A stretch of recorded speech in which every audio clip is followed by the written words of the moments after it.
Good evening, everybody. How is all my wonderful subscribers and viewers out there doing today? I hope everybody's having a wonderful evening. It's Nikki D, and welcome back to the Nikki D channel. Today, we're going to be doing the 2024 NXT Halloween Havoc predictions. This Sunday night on the Peacock, we have Halloween Havoc. We have 5 matches on the card, including 3 title defenses. I'll let you know everything that's going down. We're also going to be having John's picks for those matches.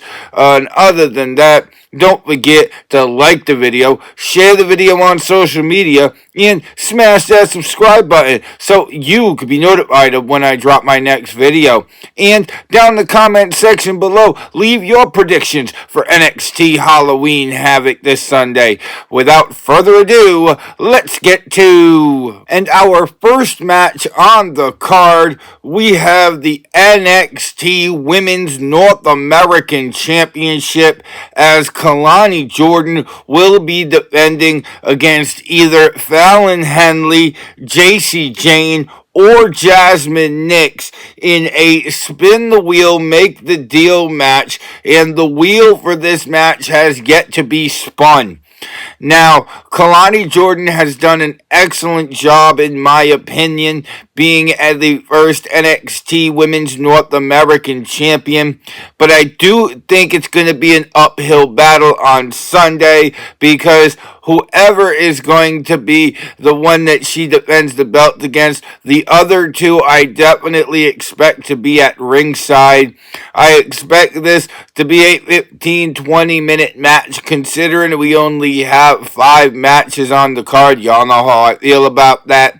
But I do think Kalani Jordan so far has made a career out of overcoming the odds in stacked situations. That's how she won the NXT Women's North American Championship to begin with. So Kalani Jordan is definitely experienced in that.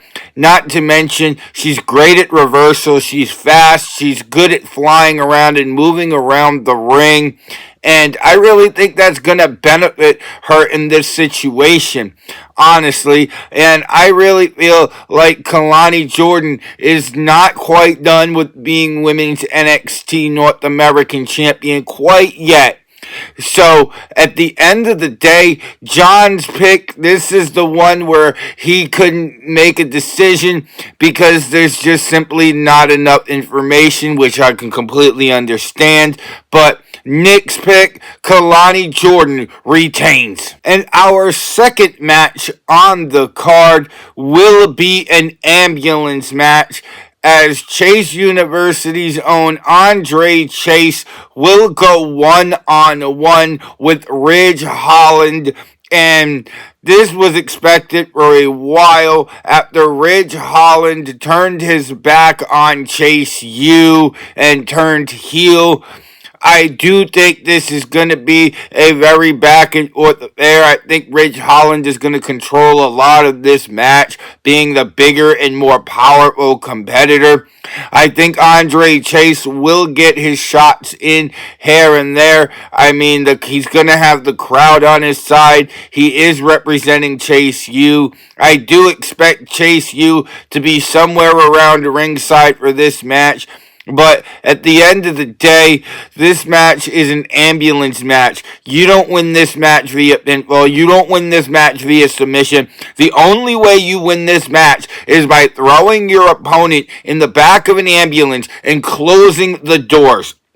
That is how you win this match. And I do think it'll be a good 20-25 minute match. These two have a lot of pent-up frustration that they need to burn out in this match. No question about that. And I don't think Ridge Holland's going to win this match on the first attempt.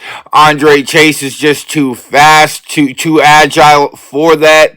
I do think it's going to spill out of the ring quite quickly. And I expect expect most of this match to happen either in the audience or around the ring in the ramp area. And I do think it's going to be a wonderful match, a lot better than a lot of people expect when you look at Andre Chase versus Ridge Holland. But at the end of the day, John's pick, Ridge Holland. Nikki's pick, Ridge Holland. And our third match on the card is the only match that doesn't have a stipulation. It is a tag team match, and Roxanne Perez and Cora Jade is on one side, and they will be facing the team of Julia and Stephanie Valkyr. And honestly, I can't recall Julia being in an actual match yet. Stephanie Valkyr debuted on the October 15th edition of NXT, and she looked spectacular. I believe she faced Ren Sinclair, but Roxanne Perez and Cora Jade have been a tag team before. They won the NXT Women's Tag Team Championships when that was a thing about 2 years ago, so they have a lot of history. They're the much more cohesive unit. I do think Julia and Stephanie Valkyr will surprise a lot of people in this matchup. I think that this could go 20-25 minutes. I think there's going to be a lot of spots where Julia and Stephanie Valkyr is going to pin either Roxanne Perez or Cora Jade, and the other one comes in and saves the match. So that's why I think it's going to go 20-25 minutes. But honestly, I've seen Roxanne Perez's track record. She's been able to win a lot of matches with dirty tactics, whether doing stuff behind the referee's back or whatever it may be. Distraction finishes. We've seen a lot out of Roxanne Perez during her NXT Women's title reign. I know a lot of people are going to think, oh, Julia and Stephanie Valkyr are going to win because Roxanne Perez's title's not on the line, and I can understand that. But because I feel Roxanne Perez and Cora Jade have the history, are the more cohesive unit. John's pick, Roxanne Perez and Cora Jade. Nikki's pick, Roxanne Perez and Cora Jade. And our fourth match we have on the card, we have the NXT North American Championship. The champion, Tony D'Angelo, will be defending against Obafemi. This is a spin the wheel, make the deal, tables, ladders, and scares match. And this match can only be won by pinfall.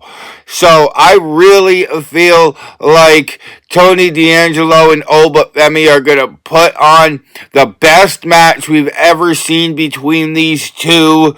Obafemi said he ain't making the mistake of losing the NXT North American Championship again. And Tony D'Angelo definitely won the title with the help of the family. No denying that. And honestly, I don't think the family is going to be at ringside. I'm not sure if they're still bought from ringside. I read that they were bought from ringside, and then all of a sudden what I read disappeared. So I don't know if the D'Angelo family is bought from ringside in this match, but I don't think that's going to matter because I think this match is going to be brutal. I think this match is going to be violent. I think we're going to see the most dominant, merciless version of Obafemi that we've ever seen on Sunday. And I think Tony D'Angelo is not going to know what hit him. And I think that's going to be good because I feel like Tony D'Angelo would be excellent at being able to sell the facial recognitions of getting hit out of nowhere. The glossy eye, the big look. I really feel like Tony D'Angelo can pull that off. Now, I don't want to see Tony D'Angelo's NXT North American Championship reign come to an end so early, but he didn't hold the NXT Heritage Cup for long. Him and Stacks didn't hold the NXT Tag Team titles for long. So I kind of feel like this is the mold that Tony D'Angelo has carved for himself in NXT. And I think Oba Femi is just too focused right now about getting his title back. So John's pick, Oba Femi. Nikki's pick, Oba Femi. And now for the main event of the evening for the NXT Championship. The champion, Trick Williams, will be defending against the challenger, Ethan Page, in a spin the wheel, make the deal, Devil's Playground match. And honestly, this rivalry is getting to be a few months old now, and I'm kind of hoping this is the last chapter of it, no matter which way it goes.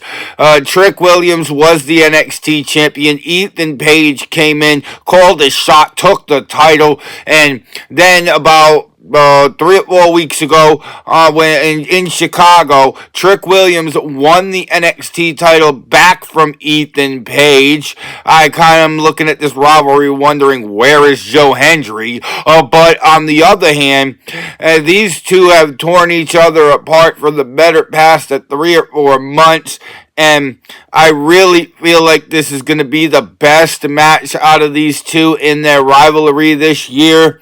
I feel like Trick Williams needs to hold on to the NXT championship a lot longer, and he needs to be able to solidify himself. Now, if you want Trick Williams to lose the title here to get called up to the main roster, I am in full support of that.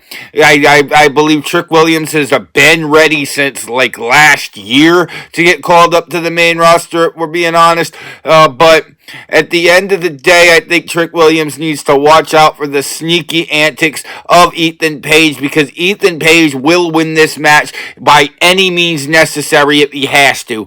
But I don't feel like the All Ego is ready to become a 2-time NXT champion quite yet.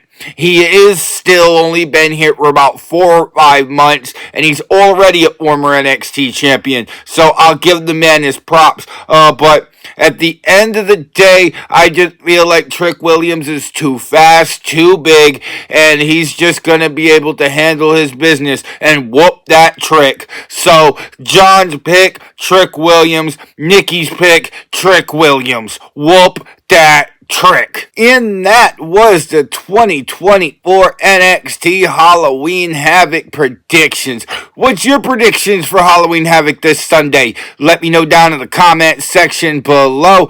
Don't forget to like the video, share the video on social media, and you made it all the way to the end of this video, go smash that subscribe button so you can be notified of when I drop my next video. And if you want to see some more of me, Nikki D, then go check out another one of my videos, because I got hours of content that'll keep you entertained well into the evening. With that being said, I hope everybody continues to have a wonderful evening. I'm Nikki D. This is the Nikki D channel, and I will see all y'all beautiful people next time. Bye, y'all.